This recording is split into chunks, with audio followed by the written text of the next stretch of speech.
Jaya Radha Madhava Kunja Bihari.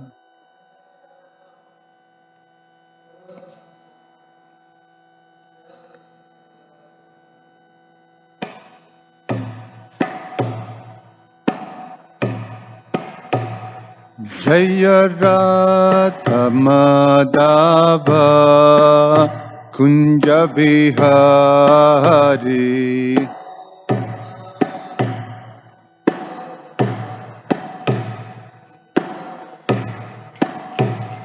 Jaya Gopi Jana Vallabha Giribhara Dhari.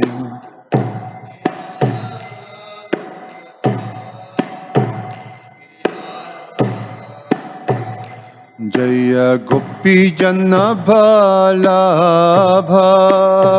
Giribhara Dhari.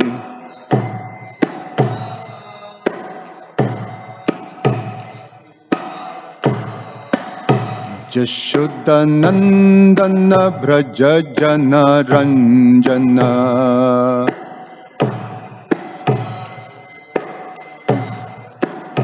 Jashodanandana Braja Jana Ranjana.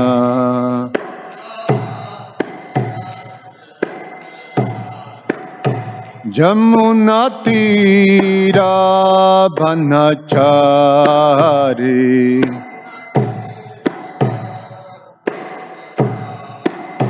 Jamuna Tira Banachari.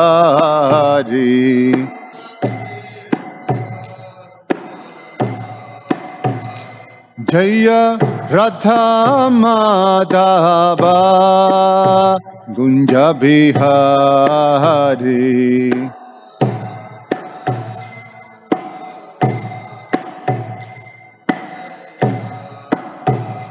Jaya Radha Madhava Kunja Bihari.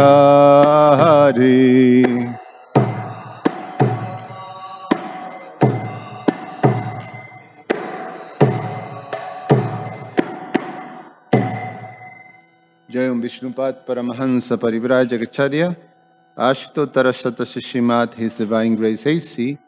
Bhaktivedanta Swami Srila Prabhupada Ki Jayam Vishnupad Paramahansa Parivrajagacharya Ashtotara Srimad His Divine Grace Bhaktisiddhanta Saraswati Goswami Maharaj Srila Prabhupada Ki Ananta Koti Vaishnava Vrinda Ki ISKCON Founder Acharya Srila Prabhupada Ki Grantara Srimad Bhagavatam Ki Nitai Gaura Premanandi. All glories to the assembled devotees. All glories to the assembled devotees. All glories to the assembled devotees. All glories to Shishiguru and Shigoranga. Om Namo Bhagavate Vasudevaya. Om Namo Bhagavate Vasudevaya.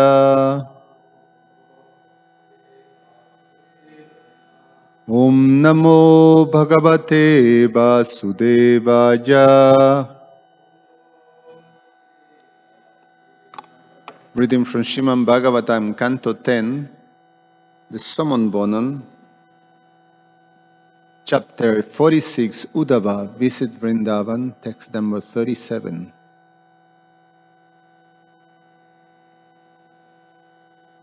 Nahi asyasti priya kaschin na priyo bhashtyami nana na priyo bhastyamanina nottamo nadamo vapi samanasya manopiva samanyasya samopiva Na hyasyasti priya kaschin na priyo bastyamanina nottamo nadamo vapi samanasya samopiva na hyasyasti priya kaschin na priyo bastyamanina nottamo nadamo vapi samanasya samopiva. Please chant.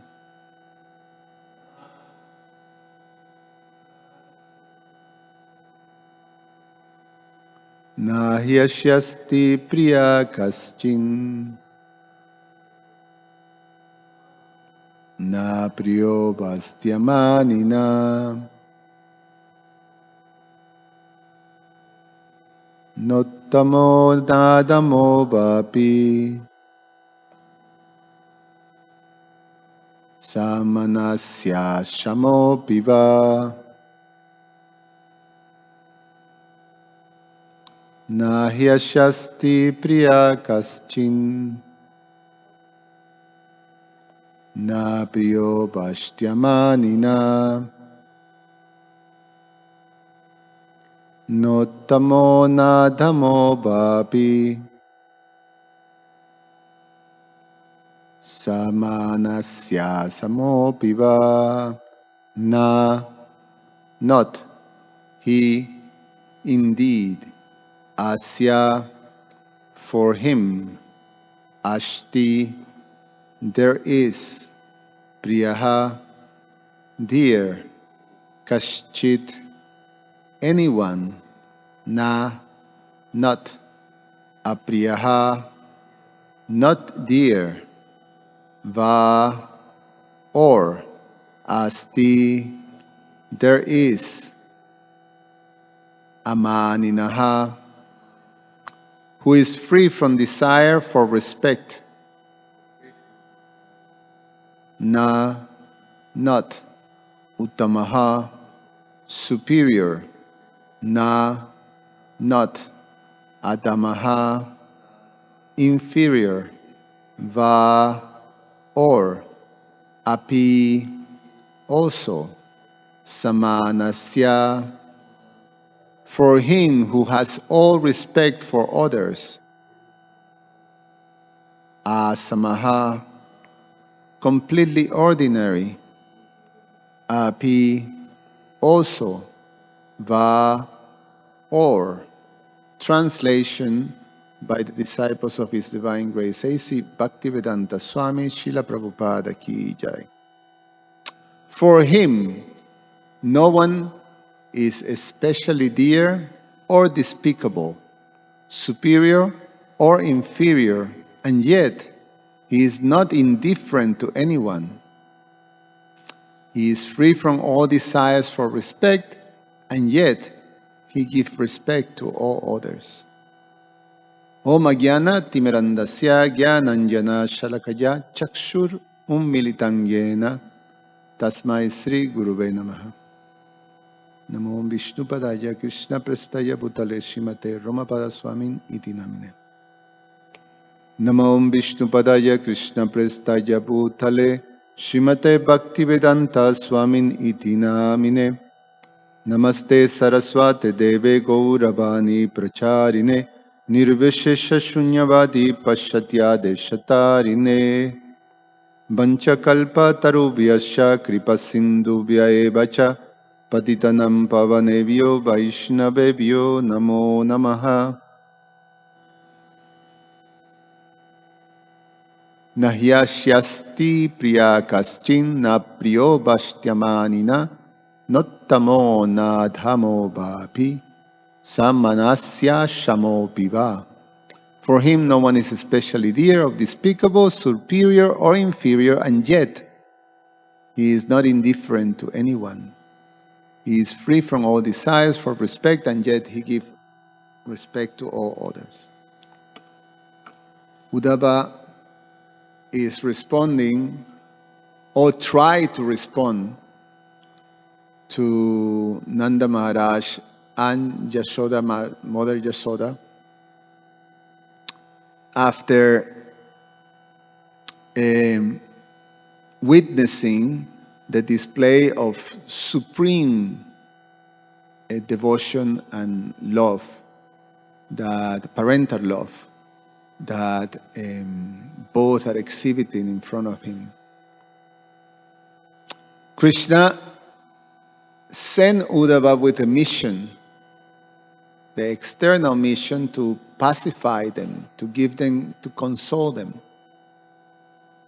to console all the inhabitants of Vrindavan, but especially his mother and his father, Nanda and Yashoda, and the ladies of Vrindavan, the cowherd girls, especially.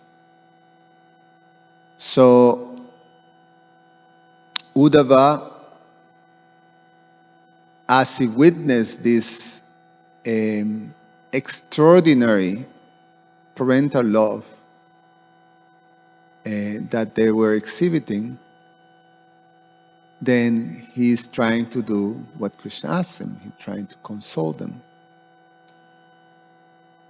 And we hear in the previous verses how he started to respond. In one sense, he was actually, and the description is that Uddhava was in total awe of the type of love that they were exhibiting, Nanda and Yashoda.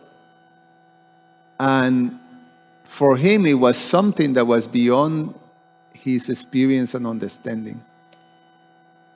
He is a lover of Krishna. He is a devotee of Krishna, pure devotee of Krishna. But the level of intensity that he was witnessing was something that he didn't experience before. He had the experience of seeing the display of parental love in Mathura, Dwarka, type, which was Vasudeva and Devaki, which, has all the elements of parental love, but it's also mixed with knowledge of Krishna. So there's sometimes disruption on the flow of that parental love that Krishna have to interfere with Yoga Maya to try to,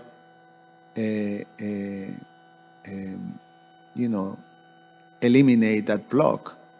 And the block is that sometimes Vasudeva and Devaki, understanding Krishna's position, the flow of parental affection stops. How can they be parents of the Supreme Personality of Godhead? Then Krishna have to cover them, and then, they again, the flow start to come out. So, the experience of love of Godhead that Uddhava has is mixed with a full understanding of Krishna's position. But now he's experiencing here that despite of Krishna's full exhibition of all his opulences, that doesn't even disturb this very, very intense flow of Krishna Prema that the inhabitants of Vrindavan exhibiting. And then his first experience is the parental love of Nanda and Yashoda. That although Nanda Maharaj is saying about, the displays, is narrating the displays of Krishna's potencies and Krishna's opulences, still he doesn't even budge. He doesn't disrupt anything. Same with Mother Yashoda. Even Mother Yashoda is even more intense. So he have to do it. He have to do his service for Krishna. Krishna asking specifically, due to his expertise, to consult them. So his first attempt was to try to explain, we see in previous verses as he started to speak, Krishna's position. So if we read the previous verses when he started, I just read the verses. Is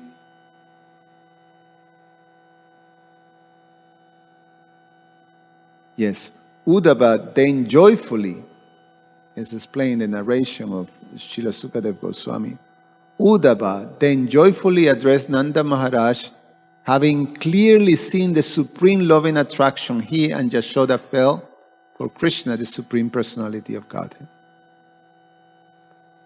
Sri Uddhava said, "O respectful Nanda, certainly you and Mother Yashoda are the most praiseworthy persons in the entire world, since you have developed such loving attitude towards Lord Narayan, the spiritual master of all living beings." And Mother Yashoda and Nanda Maharaj, what are you talking about? We praiseworthy? We're fortunate? What is this? All the attempts that Uddhava is trying to pacify them, they just he was not able to pinpoint that, to be able to fulfill that, or to hit the target of, soothing their hearts. Because they're thinking, we have Krishna, the object, the most lovable object that anyone can imagine, was in our home, and we lost him. So what kind of fortune is that? And the fact that we lost him, is that praiseworthy? Is that, you have something so valuable and you lose it? People will will criticize you. How is that you lost it? So we're not praiseworthy, we're not fortunate. So they just think like that. They don't, it doesn't penetrate that, he is telling them that you have Lord Narayan. You have the Supreme Personality of Godhead in your home. So Uddhava continued, these two lords, Mukunda and Balaram, are each the seed and womb of the universe, the creator and his creative potency. They enter the heart of living beings and control their condition awareness. They are the primeval supreme.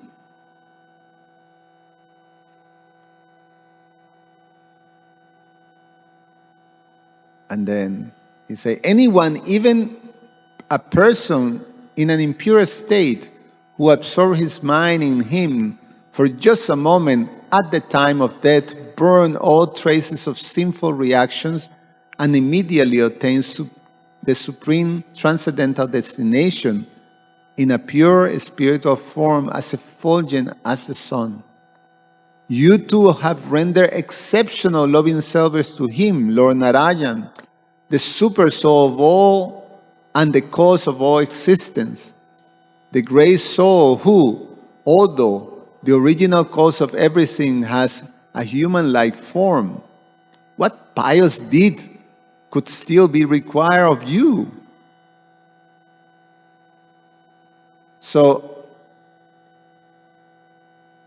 Uddhava is explaining here that he's trying very hard to figure it out how to reach their hearts and console them and soothe them.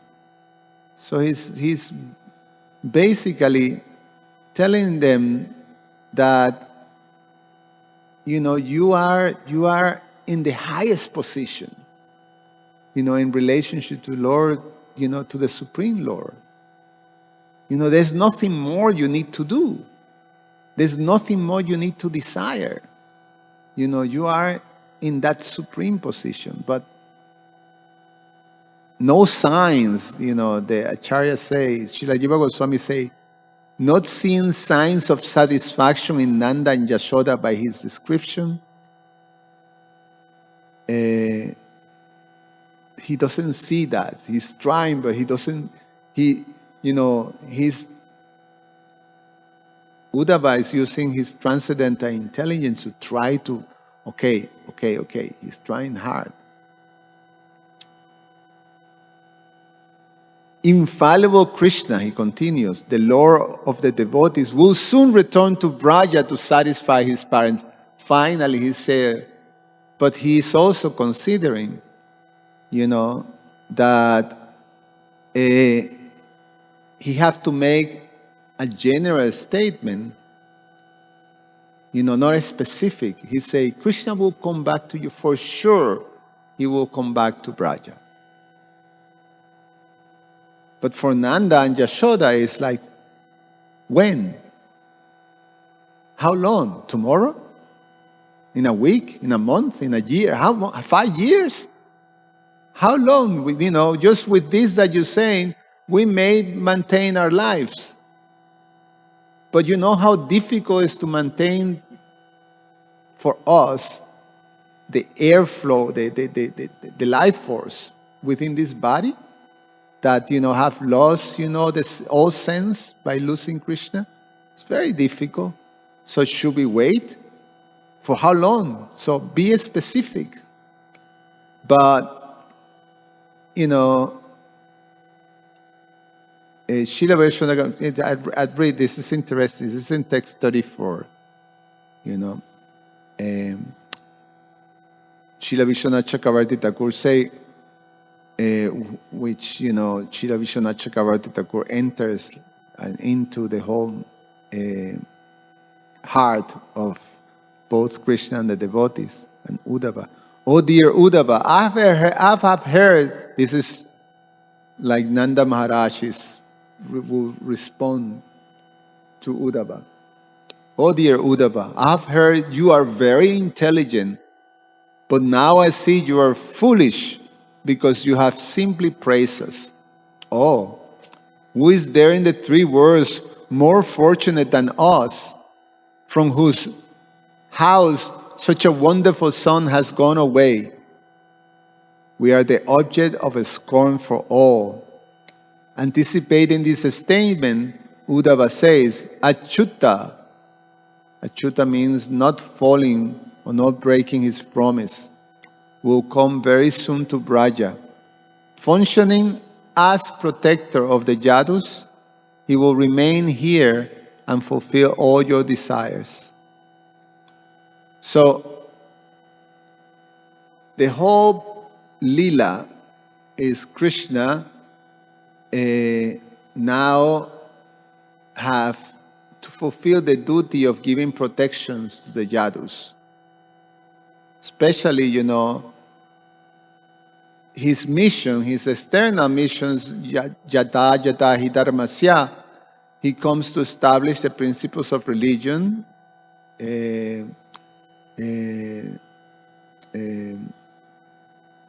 Bina Sayata Juskitan, he have to eliminate all the demons.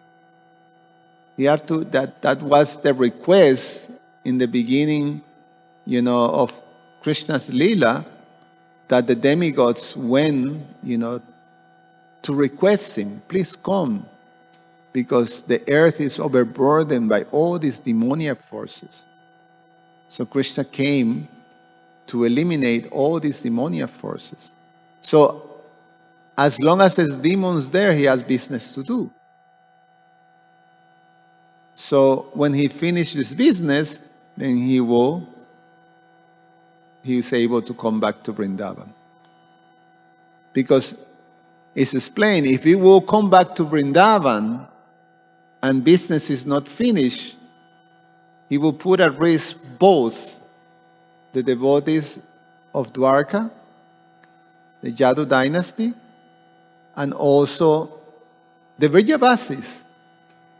Because it is explained that these demons that is still there, that still Krishna have to take care of, if they get to know that Krishna, the affection of Krishna from the inhabitants of Vrindavans, they may direct their vicious attacks, towards Vrindavan. Or if Krishna is not present in Dwarka, they may take advantage and try to, hurt also the Yadus. So Krishna have to finish his business of protecting, maintaining all this protection to all the devotees.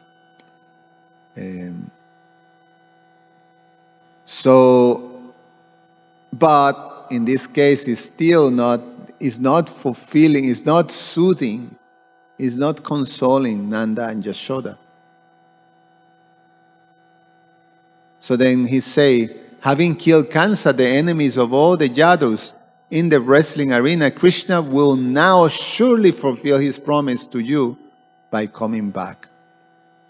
And Srila Vishwanath Chakravarti say, after killing Kansa and coming to meet you at the age of Mathura, Krishna says, you return to Braja and I will also quickly come there. This was back in chapter 45. Uddhava said, Krishna is certainly doing that. The present tense is used to indicate that Krishna is fulfilling his promise at this moment. In fact, in another manifestation, Krishna was actually in Braja then and was being attentively cared by Nanda and Yashoda, though Uddhava could not see this. The words from Uddhava were actually true. So, meaning that Krishna never left Vrindavan. We heard that. We heard that Krishna is in his own manifested form within the hearts of the inhabitants of Vrindavan, having all the full relationship there with them. Externally appear all these very sad, circumstances, but internally they were in complete ecstasy. And in text 36, he say, "O most fortunate ones, do not lament." So Uddhava trying to continue, just because he sees that even by assuring them that Krishna was coming, their hearts still filled with lamentation. So Uddhava is addressing that. Do not lament. You will see Krishna again very soon. He is present in the hearts of all living beings, just as fire lies dormant in wood. And today's verse, for him no one is equally or dear or despicable, superior or inferior, and yet he is not indifferent to anyone. He is free from all desires for respect, and yet he gives respect to all others. So, I'm going to read what Srila Jiva Goswami and Srila Sanatana Goswami says on this verse. But basically,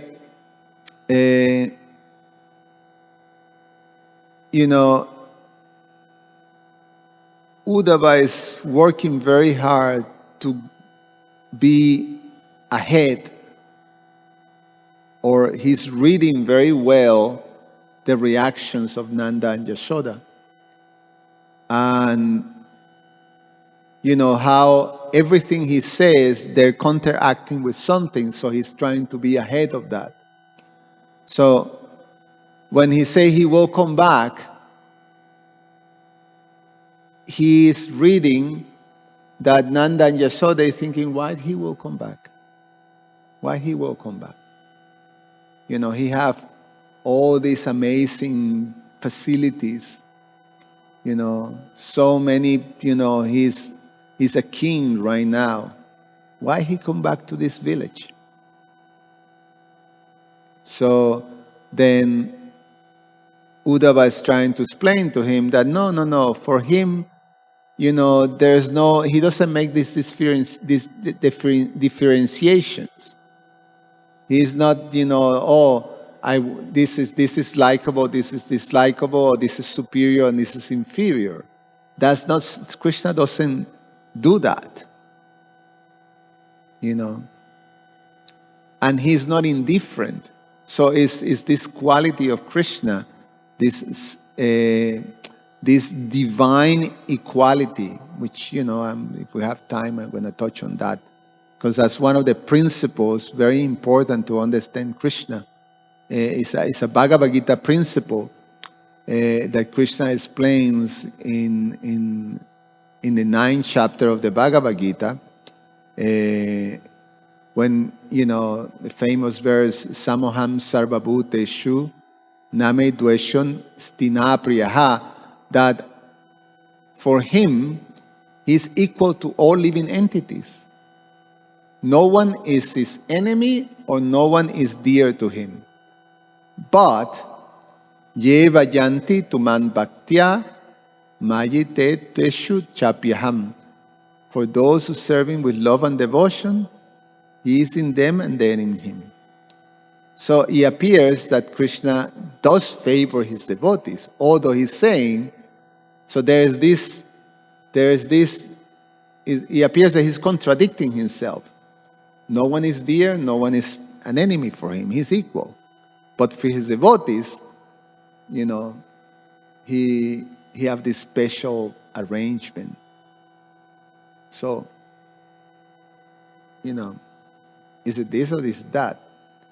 And that's a very important thing to understand, because in the material world, we try to understand things, my Guru Maharaj usually uses this term, binary. We have a binary processing. Is it this or is it that? Is zeros or one? Is black or white? Like that. We see like that. So, is it this or is it that? Are you equal or you favor? So, these is two opposite things. But in the absolute realm, that's not how it works. There's no duality. It's absolute. So it's a principle to understand to understand the philosophy of Krishna consciousness. So this is what Srila Jiva Goswami comments on the verse of today. For him, no one is dear. Quote, we do not think within us because of obtaining dear woman in Mathura, why will he come back? End of quote. Among the jivas, some end their karma by various material means and, assuming the status of lovers, obtain the 14 levels of bhava. Quote, by such bhavas means nothing to him. But such bhavas mean nothing to him. End of quote. In 3 verses, Uddhava explains, the verb ashti is understood for all negative statements. For Krishna, no one is especially dear by doing him favors. Not at all. No one is disfavored by him if they do offenses. Not at all. A person who is excellent by beauty or learning is not praised by Krishna, nor is a person who is inferior because of ugliness or stupidity condemned by him. Nor is anyone completely ignored by him because they have neither good or bad qualities.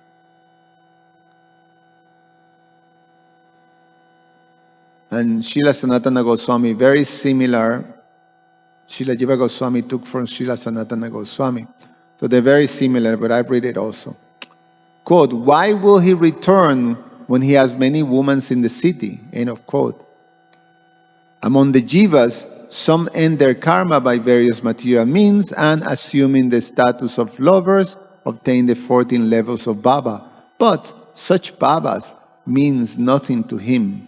That is explained in 3 verses. For Krishna, no one is especially dear by doing him favors, not at all. No one is disfavored by him by doing if they do offenses, not at all. That is because he is amanina, without conceptions of friends and enemy. He does not notice a person because he's high, or ignore a person because he's low. He is not even not neutral. So again,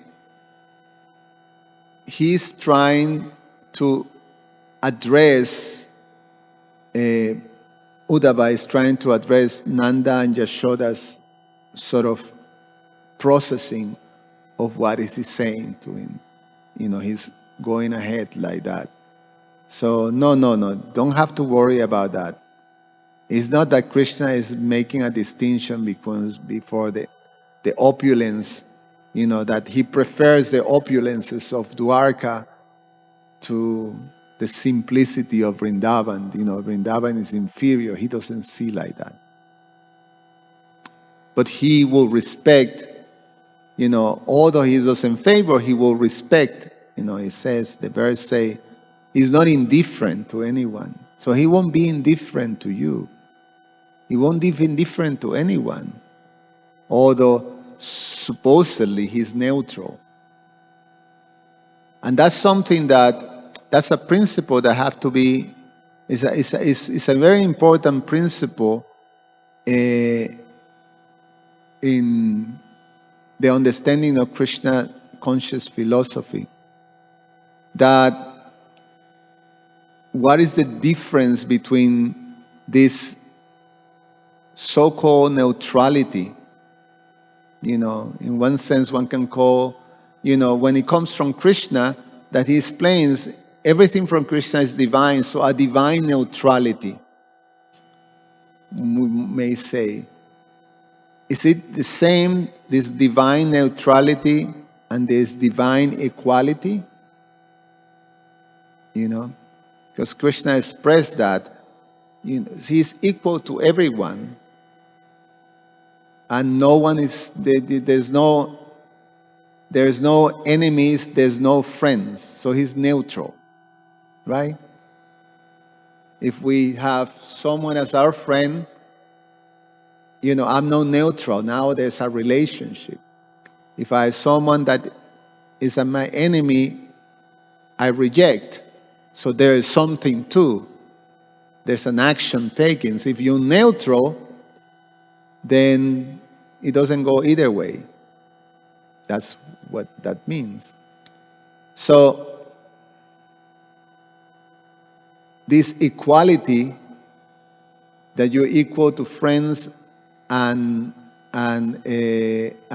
enemies, or to anyone, regardless if they're friend, enemies, neutral, whatever, is that divine neutrality? Is there equal? But there's a difference to it. There's a difference, and it's an important difference to understand. What did Krishna means by being equal to everyone? And the fact that doesn't mean that he's neutral. And that's what we tend to understand in our material experience. That if we want to be equal, we have to be in a neutral position. So we cannot be this, we cannot be that. Again, we're trying to address the situation from the perspective of there are two things that are different, and we cannot, take a position in favor or against. We have to be neutral. In Krishna's situation, is different. In Krishna's situation, these things that appears to be conflicted, they coexist with not conflict. They're absolute. They're perfectly in harmony, and they exist as an absolute reality, both simultaneously. That's the whole thing of Achintya Veda Veda Tattva. So, when we talk about divine equality towards everyone, it doesn't mean divine passivity or neutrality. What is explained, what it means, is more like an universal responsibility and a proportional reciprocity to everyone. So everyone has, these two terms are used, by acharyas. There's this universal responsibility that Krishna has with the whole creation, because Krishna claims that. He says that all living entities, regardless of what species of life are, they're his sons.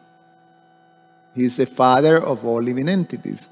So there is a response, a parent has a responsibility to the children. So Krishna has this universal responsibility to all living entities. And he also have this other part that is a proportional reciprocity to all living entities. So every living entity have this space in relationship to Krishna.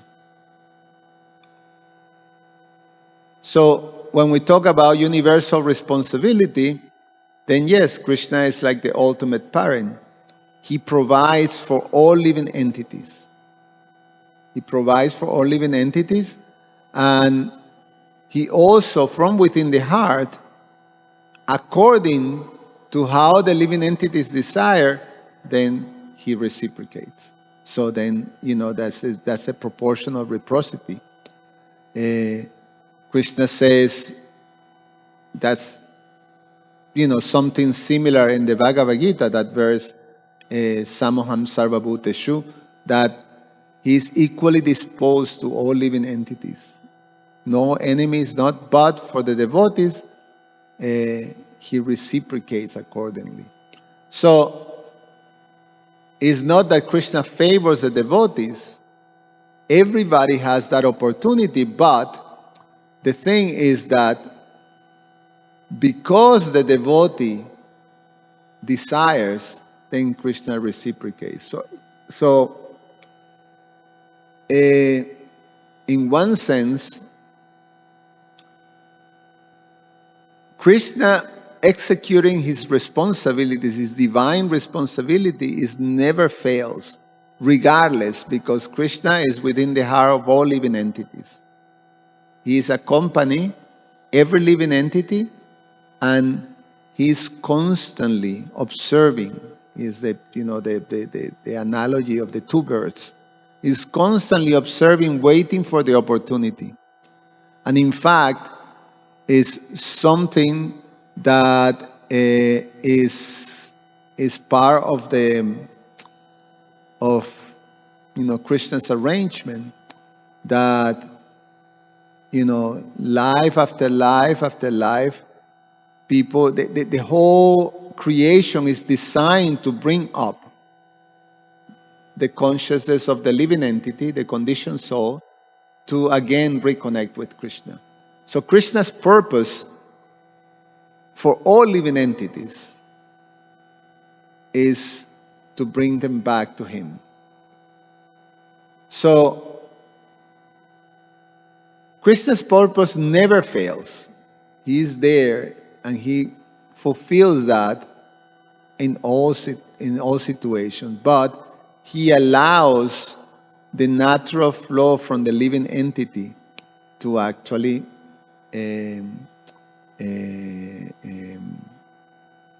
have the ability or have the space to to execute their free will, to make the choice, make that choice of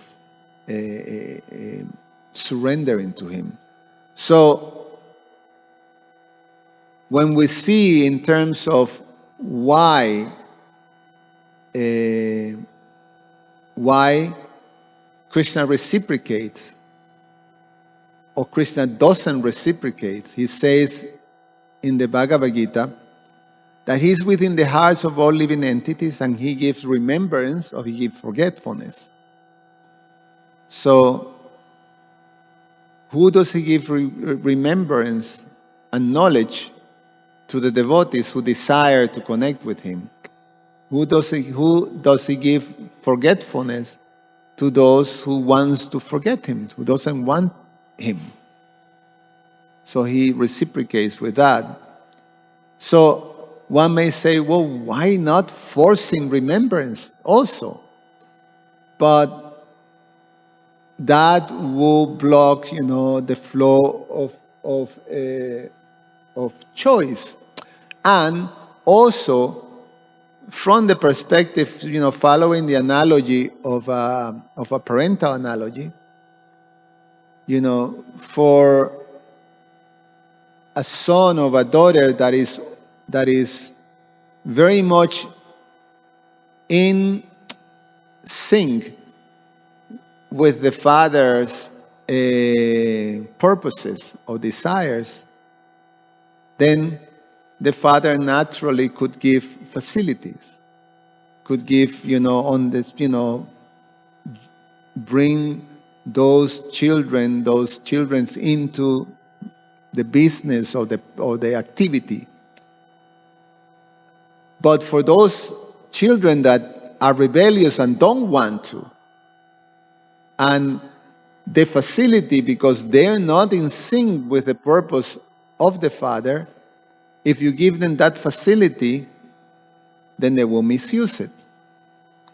Suppose if the father have wealth, he have a business that generate wealth, the children that are in sync with the father purpose, the business, then they can take a responsible position. But if you have an irresponsible child or an irresponsible son, someone's there? Okay. Let's do it quickly, I'll wait.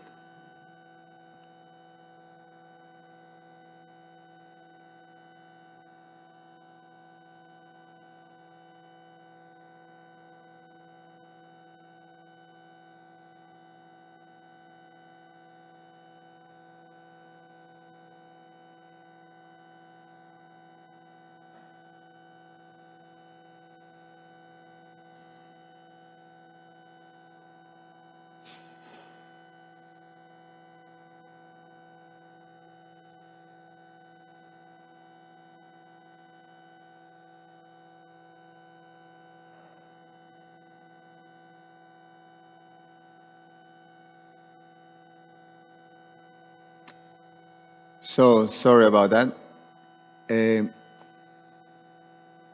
If the child that is irresponsible receives facility naturally, that child will misuse, the wealth.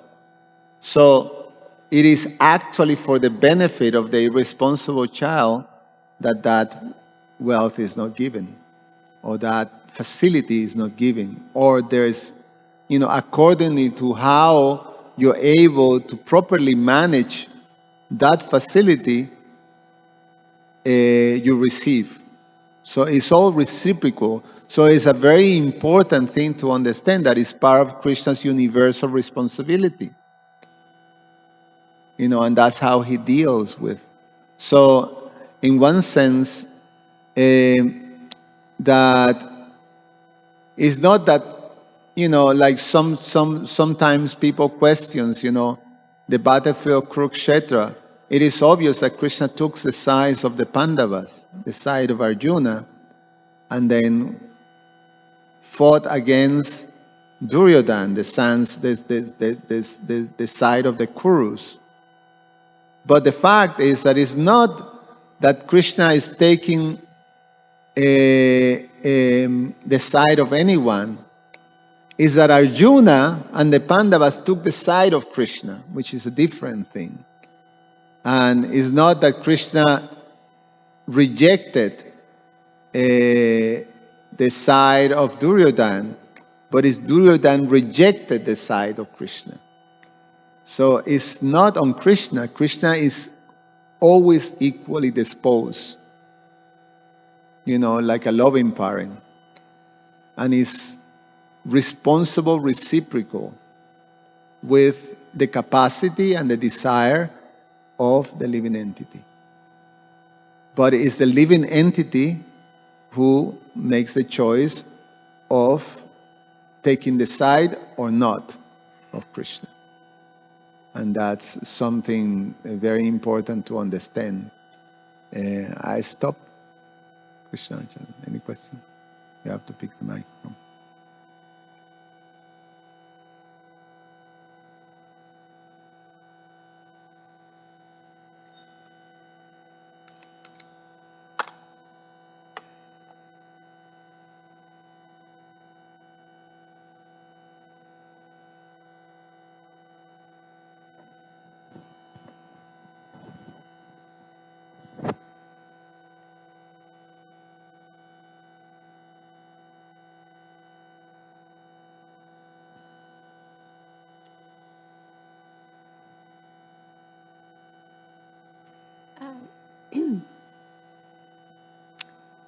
Like part of this verse is mentioned that Krishna gives all respect to others, but he himself is not looking for respect. So one can understand that Krishna is in a very strong position. He's not seeking respect.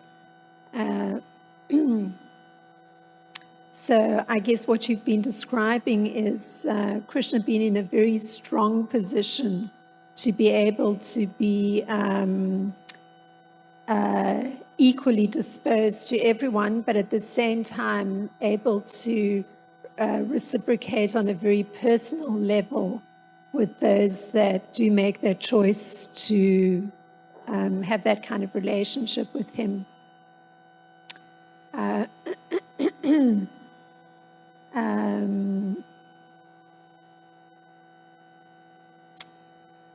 And just making the connection, you were describing that Uddhava, in one sense, he doesn't quite hit the mark with trying to console Vasudeva and Devaki.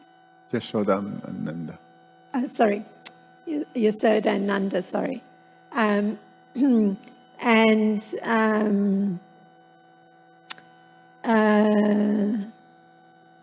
So would that indicate that in some sense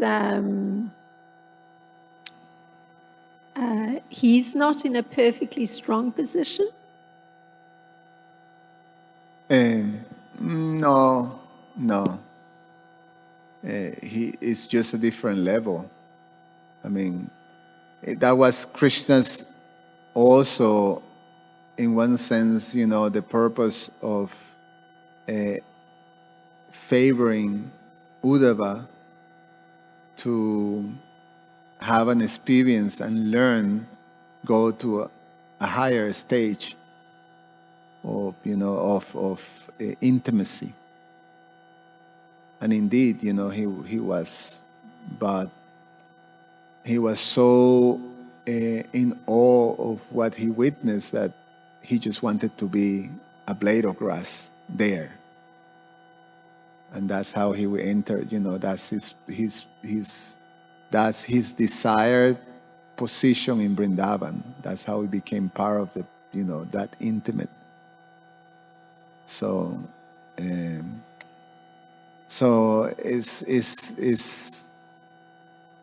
this is all in transcendental space. So in one sense, he's just going into a much higher space of intimacy with the Lord. which, in Dwarka, he was the one who has, in terms of devotees, he have this great intimacy with the Lord. Of course, there's him as a friend, but it's also the queens, of Dwarka, headed by Rukmini. Yeah. So, yeah, not in that, not like that. He's definitely, in one sense, you may say, in comparison to Nanda and Yashoda, and what to speak when he encounters the gopis, and Shrimati Radharani will be like, that's when he say, I just want to be a blade of grass. This is my position. Like, I'm nothing. I'm just a blade of grass. Like that. So, yeah. So in one sense, you can say like that's how he realized, I'm not so strong. I'm not in a strong position here. I'm just a blade of grass.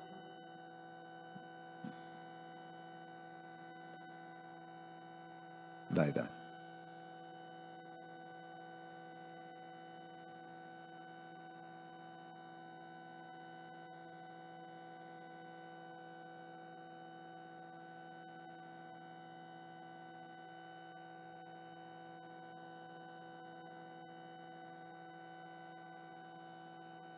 So what put him in a particularly strong position was getting the new understanding. Well, he got it from the very beginning. Yes, he was. The fact that it says the chariots point out that he was joyful. It was not that he was like, oh, this is terrible, like that, like he got all, also in a materially lamentation thing, but he was like, he had the joy of witnessing, this great, amazing, thing. And the only thing he can say is that you're so fortunate, you have this relationship with the Supreme Personality of Godhead that is like, beyond anything. So, yeah.